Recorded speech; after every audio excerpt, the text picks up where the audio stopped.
बाल दोस्तों, आज हम कक्षा 7 में हिंदी विषय में काल के बारे में जानकारी प्राप्त करेंगे, जो एक व्याकरण विभाग का टॉपिक है। बाल दोस्तों, काल के मुख्य 3 प्रकार है। कितने प्रकार है? 3 प्रकार है। वर्तमान काल, भूतकाल, भविष्य काल। काल के मुख्य 3 प्रकार है, जो है वर्तमान काल, भूतकाल, भविष्य काल। आज हम बारी बारी से इन प्रकारों की जानकारी प्राप्त करेंगे। तो पहले हम वर्तमान काल के बारे में जानेंगे। यहाँ पर मैंने कुछ विधान लिखे हैं जिसे हम पढ़ेंगे और उसके बाद उसमें से कौन सा शब्द है जो हमें वर्तमान काल के बारे में जानकारी देता है, या उस शब्द को पढ़कर हम ये बता सकें कि यह वाक्य वर्तमान काल का है। तो यहाँ पर हमने पहला वाक्य लिखा है, हम हिंदी पढ़ रहे हैं। हम हिंदी पढ़ रहे हैं, यानी कि हमारी हिंदी पढ़ने की जो क्रिया है वो अभी चालू है। पढ़ रहे हैं, ये जो शब्द है वह हमें वर्तमान काल सूचित कर रहा है। महेश बगीचे में खेलता है, तो महेश की बगीचे में खेलने की क्रिया जो है वो अभी जारी है, अभी वो खेल रहा है। यानी कि महेश बगीचे में खेलता है, तो ये जो खेलता है जो शब्द है वह वर्तमान काल सूचित करता है। उसके बाद तीसरा वाक्य है, सरोज गीत गा रही है। सरोज की गीत गाने की जो क्रिया है वो अभी चालू है, यानी कि वह अभी गीत गा रही है, यानी कि गा रही है।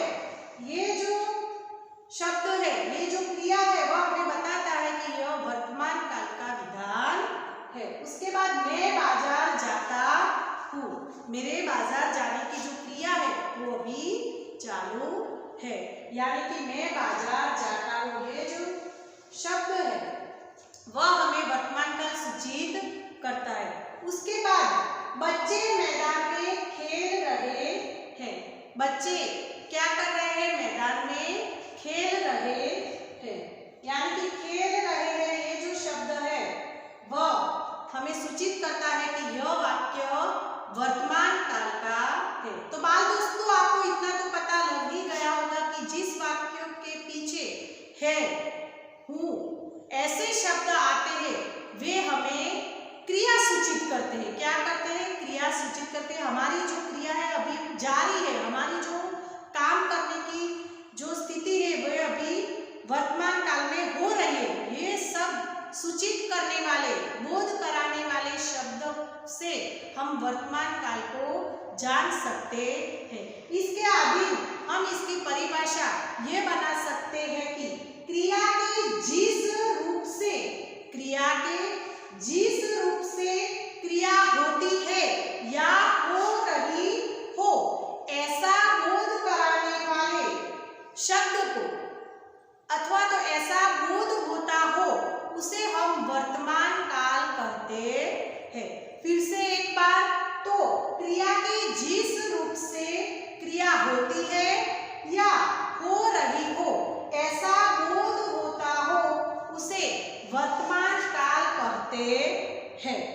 बाल दोस्तों, उसके बाद हम दूसरे प्रकार भूतकाल के बारे में जानकारी लेंगे। तो यहाँ पर भूतकाल के भी कुछ विधान लिखे हैं।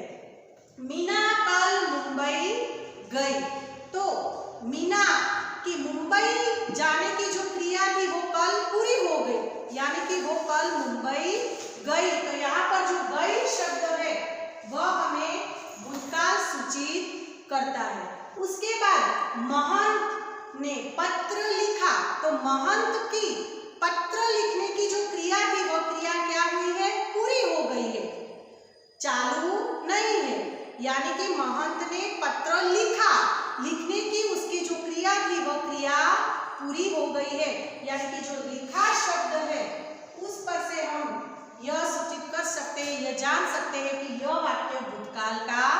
है। माँ ने दिया जलाया, माँ ने दिया जलाया, तो माँ की जो दिया जलाने की क्रिया थी वह पूरी हो गई, उन्होंने दिया जला दिया, यानी कि जो जलाया शब्द है वह हमें भूतकाल सूचित करता है। उसके बाद गीता ने पानी पिया, तो गीता की पानी पीने की जो क्रिया थी वह क्रिया थोड़ी ही देर पहले पूरी हो गई हो, या 1 घंटे पहले पूरी हो गई हो, या थोड़ी देर पहले पूरी हो गई हो, यानी कि उसकी पानी पीने की जो क्रिया है वह क्रिया पूरी हो गई है, यानी कि ये जो क्रिया है वह भूतकाल हो चुकी है। तो गीता ने पानी पिया, तो इसमें जो पिया शब्द है वह शब्द हमें भूतकाल सूचित करता है। उसके बाद मैंने उसे फूल दिया, तो मेरी उसे फूल देने की जो क्रिया थी वह क्रिया पूरी हो गई, मैंने आधे घंटे पहले दिया हो या 1 दिन पहले दिया हो, तो ये जो क्रिया है वह क्रिया हमारी भूतकाल बन गई है, यानी कि मैंने उसे फूल दिया, तो इसमें से जो दिया शब्द है वह हमें भूतकाल सूचित करता है। इन वाक्यों के आधारित हम भूतकाल की परिभाषा बना सकते हैं कि क्रिया के जिस रूप से क्रिया हो गई है, ऐसा बोध होता हो, उसे भूतकाल कहते हैं। फिर से एक बार, क्रिया के जिस रूप से क्रिया हो गई है, ऐसा बोध होता है, उसे हम भूतकाल कहते हैं। अब तीसरे प्रकार भविष्यकाल के बारे में बात करेंगे, तो इसके भी यहाँ पर कुछ विधान हमने लिखे हैं।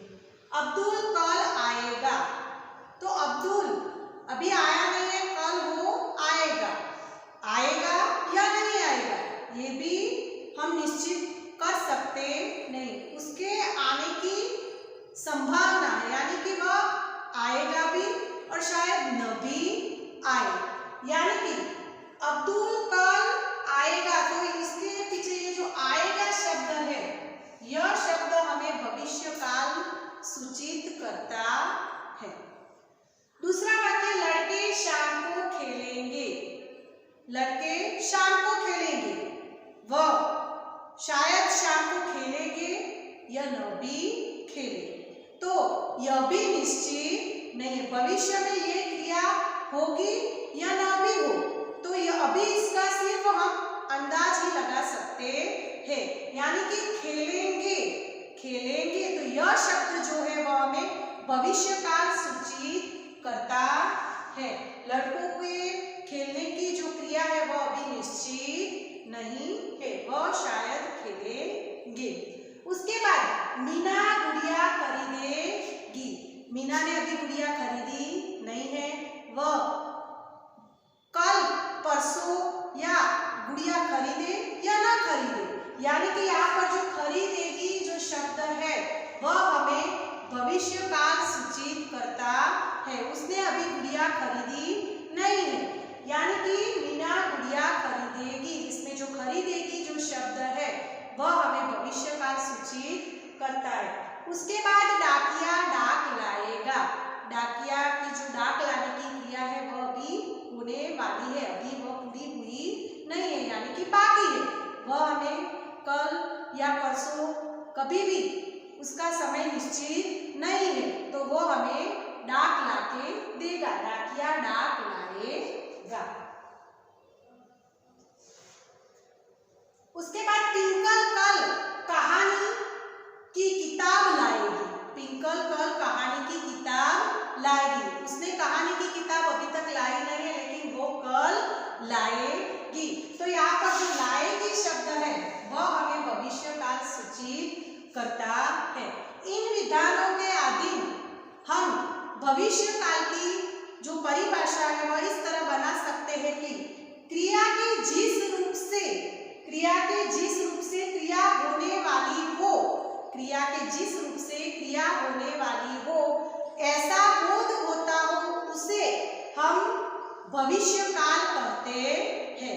फिर से दोबारा, क्रिया के जिस रूप से क्रिया होने वाली हो, क्रिया के जिस रूप से क्रिया होने वाली हो, ऐसा बोध होता हो, उसे भविष्यकाल कहते हैं। बाल दोस्तों, आपकी परीक्षा में काल परिवर्तन जैसे जो प्रश्न है वो प्रश्न भी आपको पूछे जाएगी। जैसे कि वर्तमान काल का जो वाक्य है उसको आप भविष्य काल में बदलोगे, भविष्य काल का जो वाक्य है उसे आप वर्तमान काल में या भूतकाल में बदलोगे। तो ऐसे कुछ वाक्य भी आपकी परीक्षा में पूछे जाएंगे। तो आपको हर एक काल यानी कि वर्तमान काल, भूतकाल और भविष्य काल की जो मैंने यहाँ पर विधान लिखा है और आपके मटेरियल में भी दिए गए हैं, तो उनका अभ्यास आपको घर पर रहकर बहुत ही अच्छी तरीके से करना होगा। और मटेरियल के अनुसार स्वापोथी और जो आपके गृह कार्य में भी जो होमवर्क दिया है तो उसको आप पूरा करोगे। नमस्ते।